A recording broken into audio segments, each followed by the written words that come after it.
Imagine being just hours away from death and knowing it. What are you thinking about in your last moments? For Harold Winsett, it was his wife Karen, their children, and his grandson. It was time spent with them and their future without him. He couldn't breathe, his disease robbing him of air, but then hope.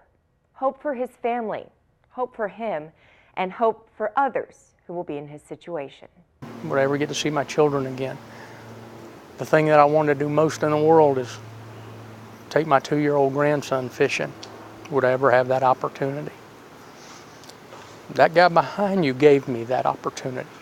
At the end of last year, Harold Winsett didn't know if he'd get to see another day. In 2013, he was diagnosed with idiopathic pulmonary fibrosis, a lung disease that results in scarring of the lungs. Eventually, if you don't get a transplant, you suffocate. It's just a matter of time. I started oxygen intermittently. That was at the beginning of August. By the end of August, I was on oxygen 24 hours a day, 7 days a week. His health was declining fast. He had a great Thanksgiving meal with his family in November, but then 2 days later, I woke up, couldn't breathe. He was taken by ambulance from Tampa to the Mayo Clinic here in Jacksonville, waiting for a new set of lungs. One side of his chest was extremely small. Only about half of a right lung would fit in Harold's chest. Dr. Matthew Thomas, a member of the Mayo Clinic's transplant team, knew they had to accept the next set of good lungs and fit them to Harold. It's a very rare technique called lobar transplant. So if you look at the right lung, there are three lobes. There's the upper, middle, and the lower lobe. And on the left, there's the upper and the lower lobe.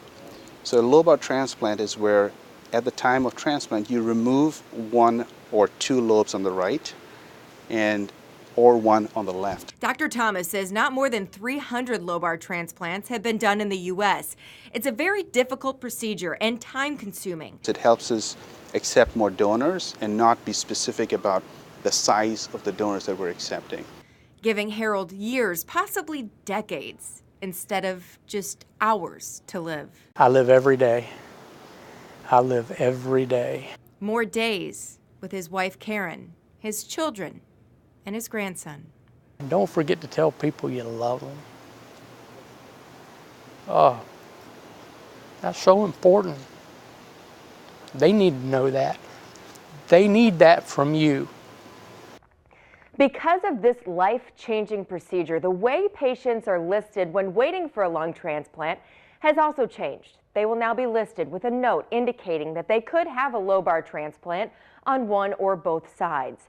Harold's transplant would not be possible without a donor, and while this lobar transplant opens up the possibilities for more lungs to be accepted, they still need to come from someone. It is really easy to become an organ donor. You can sign up online.